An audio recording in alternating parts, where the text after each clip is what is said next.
Assalamualaikum warahmatullahi wabarakatuh. Kami di sini akan mempresentasikan sejarah Kerajaan Majapahit. Sebelum kami melanjutkan mempresentasikan sejarah Kerajaan Majapahit, kami akan memperkenalkan kelompok kami. Kami dari kelompok 5, kelas 10 MIPA 4 yang beranggotakan 1. Mufidah Salwa, 2. Nirmala Mutiara, 3. Pawastri Palopi, 4. Regina Sandra, 5. Risata Syifa, SMA Negeri 1 Ngawi. Kerajaan Majapahit adalah sebuah kerajaan yang berpusat di Jawa Timur Indonesia yang pernah berdiri sekitar tahun 1293 hingga 1527 Masehi. Lokasi Kerajaan Majapahit. Kerajaan Majapahit adalah kerajaan Hindu-Buddha terakhir yang menguasai Nusantara dan dianggap sebagai kerajaan terbesar dalam sejarah Indonesia, yang berpusat di selatan Sungai Brantas, Trawulan, Mojokerto. Menurut kitab Negara Kertagama karangan Empu Prapanca, kekuasaannya terbentang dari Jawa, Sumatera, Semenanjung Malaya, Kalimantan, hingga Indonesia Timur, meskipun wilayah kekuasaannya masih diperdebatkan. Raja-raja yang pernah memimpin Kerajaan Majapahit. 1. Raden Wijaya sebagai pendiri Kerajaan Majapahit. 2. Kala Gamet atau Sri Jayanagara. 3. Sri Kitarja. 4. Hayam Wuruk. 5. Wikrama Wardana. 6. Suhita. 7. Kartawijaya atau Brawijaya 1. 8. Rajasa Wardana atau Brawijaya 2. 9. Purwawisesa atau Brawijaya 3. 10. Berpandan Salas atau Brawijaya 4. 11. Bumi atau Brawijaya 5. 12. Girindrawardana atau Brawijaya 6. Terakhir 13. Patih Udara atau Brawijaya 7. Pendiri Kerajaan Majapahit. Raden Wijaya merupakan raja pertama sekaligus pendiri dari Majapahit yang naik tahta dengan gelar Kertarajasa Jayawardana. Awalnya, Raden Wijaya lebih fokus pada konsolidasi dan memperkuat sistem pemerintahannya. Masa kejayaan Majapahit. Prabu Hayam Wuruk merupakan raja keempat sekaligus raja yang berhasil membawa Majapahit di puncak kejayaannya.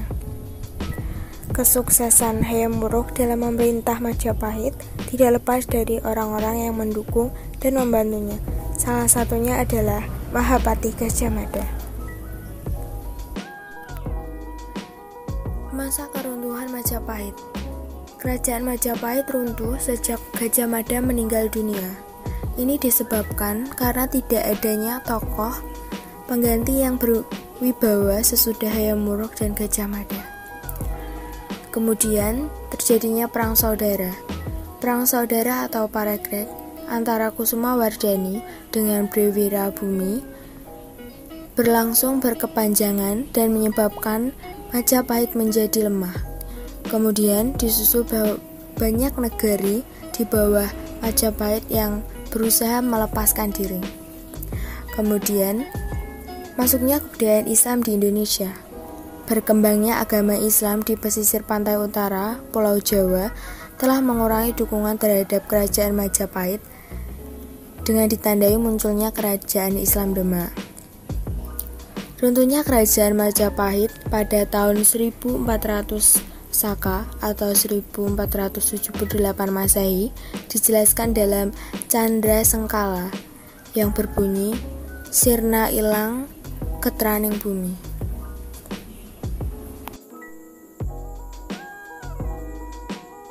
Kehidupan ekonomi. Sistem perekonomian yang dijalankan di Kerajaan Majapahit adalah sistem agraris dan perdagangan.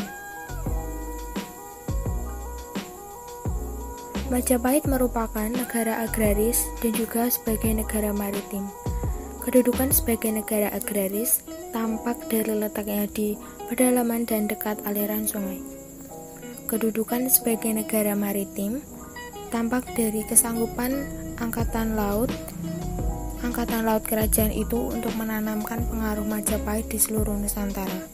Dengan demikian, kehidupan ekonomi masyarakat Majapahit menitikberatkan pada bidang pertanian, perdagangan, dan pelayaran. Udara di Jawa panas sepanjang tahun. Panen padi terjadi 2 kali dalam setahun. Butir berasnya amat halus. Terdapat pula wijen putih, kacang hijau, rempah-rempah, dan lain-lainnya, kecuali gandum. Buah-buahan dan sayur mayur berlimpah macamnya.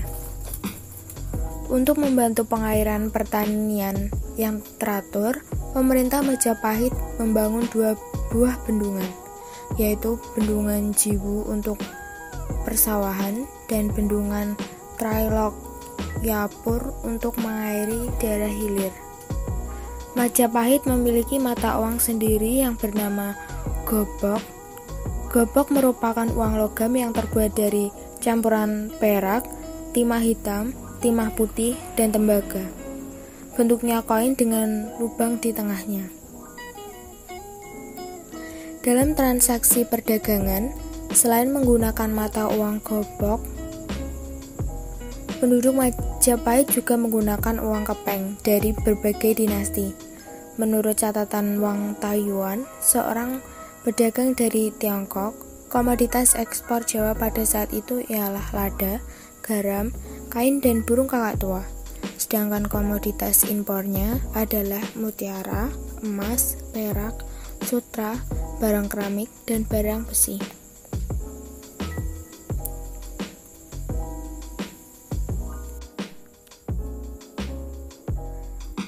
Kehidupan sosial. Mengenal kasta. Selain Brahmana, Ksatria, Waisya, dan Sudra, ada kasta pada lapisan bawah di Kerajaan Majapahit, yaitu Candala, Melca, dan Tuca.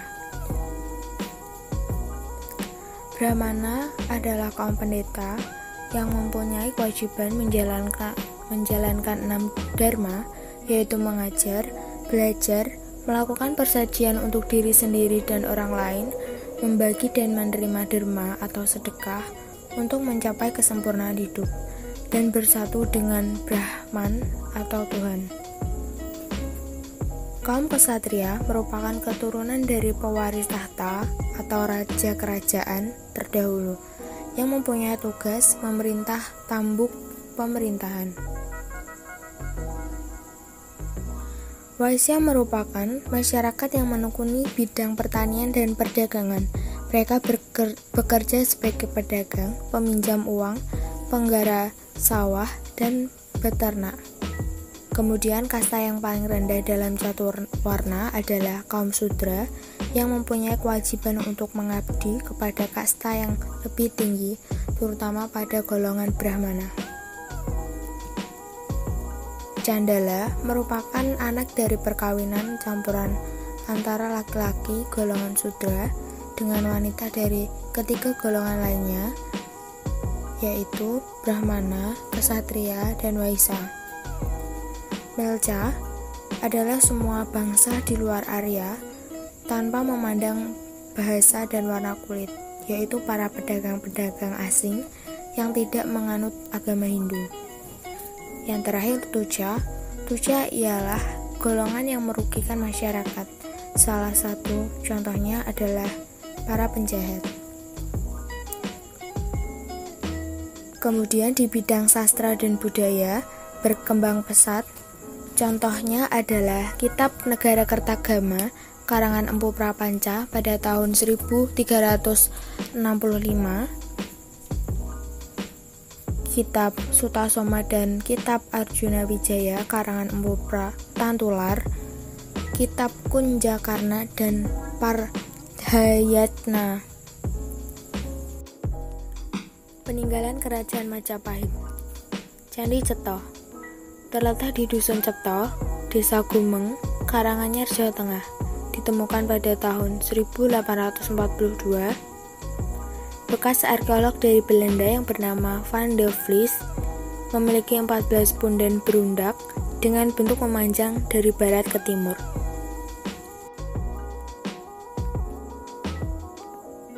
Kemudian Candi Tikus terletak di Desa Bejijong, Trowulan, Mojokerto. Disebut sebagai Candi Tikus dikarenakan saat ditemukan menjadi sarang tikus. Bangunan ini memiliki bentuk seperti pentitraan sehingga banyak disebut sebagai tempat pemandian keluarga kerajaan. Gapura Wringin Lawang terletak di Desa Jati Pasar, Trowulan, Mojokerto. Bangunan ini dibuat dari batu bata merah dengan tinggi mencapai 15,5 meter dan diperkirakan dibangun pada abad ke-14 Masehi. Sekian dan terima kasih. Mohon maaf jika ada salah kata dan salah penjelasan. Kami mohon maaf yang sebesar-besarnya. Wassalamualaikum warahmatullahi wabarakatuh.